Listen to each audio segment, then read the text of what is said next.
5 minutes pour répondre à vos questions sur le Covid-19. Comme tous les jours, je suis en duplex avec le professeur Gilbert Deray. Gilbert Deray, bonjour.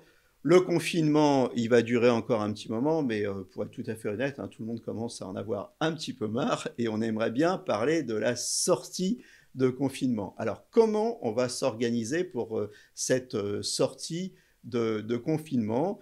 Est-ce qu'on va tester les gens? Est-ce qu'on va tester tout le monde? Est-ce que c'est souhaitable de tester tout le monde? Comment on va s'organiser?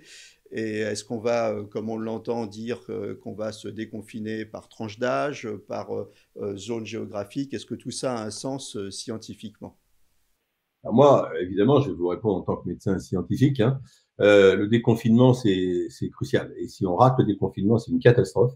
Parce que s'il y a une deuxième vague de Covid-19, le système sanitaire il risque de s'effondrer.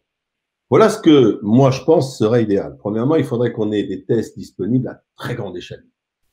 Quel type de test? Alors, les tests sérologiques, parce qu'on ne pourra pas faire à grande échelle les PCR s'il y a la recherche du virus. Ça, c'est pas possible techniquement. Donc, il faudrait qu'on ait des tests sérologiques à très grande échelle. Je vous arrête étape par étape. Le PCR, c'est le petit coton dans le nez pour rechercher du virus, et le sérologique, c'est la petite gouttelette de sang sur le doigt, c'est ça? Oui, ou la prise de sang pour détecter les anticorps. Si on est capable de faire ça, et qu'on est capable de vous dire, vous avez les anticorps de type IgG, donc vous êtes, en clair, vous êtes vacciné contre le virus, je vous déconfine, ça, il n'y a pas de problème. Deuxième chose qu'on pourrait faire, on veut par exemple réouvrir des usines pour l'activité du pays. Eh bien alors, il faudrait tester tous les employés de ces usines pour savoir qui est spontanément vacciné, qui ne l'est pas, qui a le virus. Parce que imaginez un instant qu'on rouvre des usines pour 2000 personnes et qu'il y en ait une qui a le virus. Il va contaminer tous les autres pour pouvoir à ce moment-là isoler tous ceux qui ont encore le virus. Donc en clair, ceux qu'on laisse sortir sont ceux qui ont des IgG, donc qui ont développé quelque part la maladie, porteurs sains ou pas, et qui sont immunisés. Ceux-là, ils peuvent sortir, ils vont contaminer personne et ils vont pas l'attraper.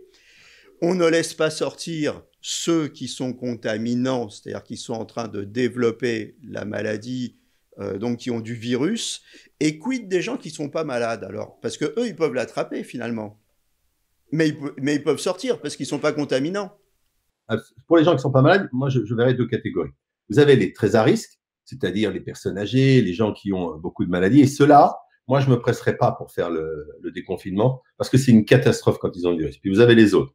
Et pour les autres qu'il faut qu'on fasse, eh bien, il faut qu'on vérifie bien sûr s'ils n'ont pas le virus et s'ils ne l'ont pas, il faut qu'on leur demande des mesures de protection idéales, c'est-à-dire des masques pour tout le monde, c'est-à-dire le lavage des mains pour tout le monde. Il n'est pas normal d'avoir des facteurs, des caissières, des policiers, des auxiliaires qui n'aient pas eu des masques et du lavage de mains. Imaginez que la population soit correctement protégée. À ce moment-là, on aura une partie de la population qui a déjà fait le virus qui est guérie, une autre partie qui ne l'a pas fait mais qui est protégée, et on pourra ainsi progressivement déconfiner calmement et de façon sécurisée. On parle de passeport d'immunité numérique. En clair, j'ai eu mon résultat de test sérologique et je connais mon statut. À partir de là, j'ai sur mon téléphone mon statut et je suis géolocalisé et je sais si je m'approche de quelqu'un de contaminant ou pas. Est-ce que ça, c'est de l'utopie? Est-ce que c'est possible? Est-ce que ça se rapproche de ce qui a été fait à Singapour? Alors, c'est pas l'utopie, mais c'est inquiétant parce qu'on se souviendra quand même qu'il y a quelque chose qui s'appelle le secret médical, qui alors va donc être levé. On va avoir des sortes de super personnes ou super patients. Je peux vous dire que ça se rapproche de 1984, George Orwell, Big Brother. Je ne crois pas qu'il soit sage de s'engager dans cette direction. Le secret médical doit être absolument préservé et on doit demander à tout le monde, on doit donner des masques à tout le monde, des mesures de protection à tout le monde. Donc non pour moi. En 10 secondes, ça fait des millions de personnes à tester. Est-ce qu'on les a, les tests? On les a pas, il faut qu'on les ait.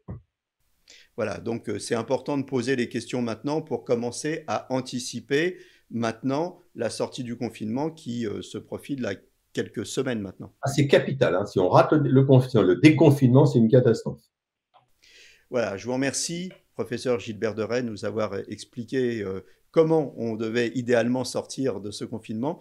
Continuez à nous poser vos questions sur la page Facebook du professeur Gilbert Deray ou sur ma page Facebook. À demain.